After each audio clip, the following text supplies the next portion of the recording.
네, 오늘은 여러분께서 보내주신 자료 제1장 테스트 활동 관리 35 모델 기반 테스트 프로세스 개선 발췌 내용을 좀 살펴보려고 합니다.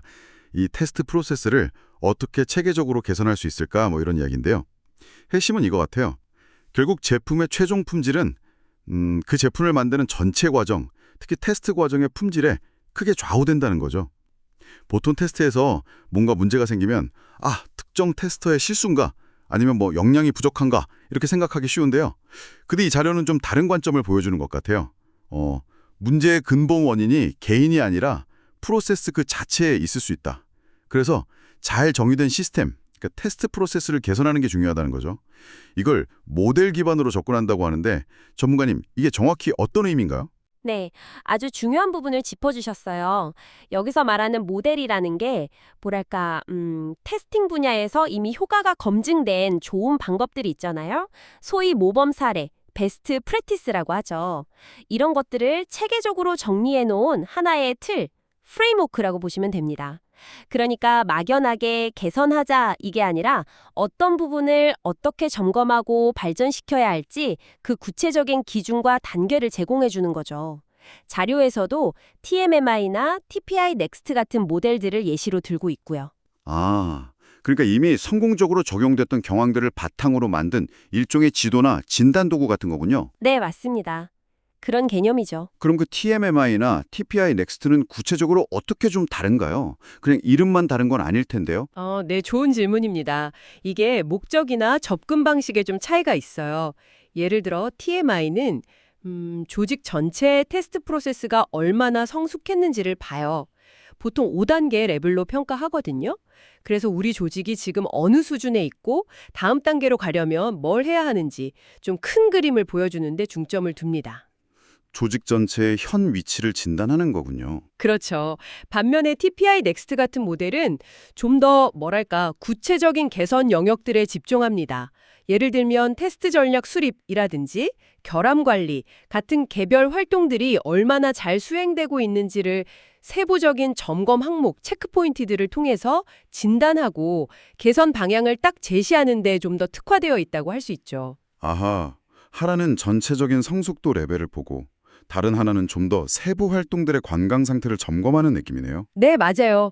그런 식으로 이해하시면 좋습니다. 여기서 또 흥미로운 점이 이런 개선 활동을 꼭 조직 전체에 막 거창하게 적용해야 하는 건 아니고 개별 프로젝트 단위에서도 시작할 수 있다는 거잖아요. 네, 그렇습니다. 사실 현실적으로 보면 조직 전체 프로세스를 한 번에 다 바꾸는 게 쉽지 않죠. 시간도 많이 들고 저항도 있을 수 있고요. 그래서 모델이 제시하는 여러 프로세스 영역 중에서 지금 당장 진행 중인 프로젝트와 직접적으로 관련된 활동들, 예를 들어 테스트 계획이라든가 테스트 설계 및 구현 같은 부분에 좀 집중해서 개선을 시도해 볼 수 있는 거죠. 프로젝트 상황에 맞게 모델의 일부만 골라서 적용하거나 좀 조정해서 쓴다. 이게 자료에서 말하는 테일러링, 맞춤 조정이라는 거군요. 네, 정확합니다. 테일러링이죠. 예를 들어 테스트 정책 수립이나 테스트 조직 구성 같은 건 사실 조직 전체 차원에서 결정돼야 하는 거잖아요. 이런 부분들은 프로젝트 수준에서는 생략할 수도 있고 아니면 프로젝트의 특수한 상황을 반영해서 약간 변형해서 적용할 수도 있습니다. 이런 유연함 덕분에 당장 실천 가능한 작은 개선부터 시작해 볼 수 있다는 게 큰 장점이죠. 그렇군요. 당장 조직 전체를 바꾸기 어렵더라도 우리 프로젝트 팀 내에서부터라도 개선을 시작할 수 있다는 건 상당히 좀 현실적인 접근법 같아요. 근데 혹시 이런 걱정은 없을까요? 프로젝트 단위로만 개선하다 보면 이게 좀 파편화돼서 조직 전체의 근본적인 문제는 놓치게 되거나 개선 효과가 좀 제한적일 수 있다는 그런 우려요? 자료에서는 혹시 이런 점에 대한 언급은 없었나요? 그 부분도 충분히 생각해 볼 수 있는 지점이죠. 자료 자체에서 그 한계를 직접적으로 언급하지는 않지만 모델 기반 개선의 궁극적인 목표는 결국 조직 전체의 테스트 역량을 강화하는 데 있다는 점을 생각해야 합니다.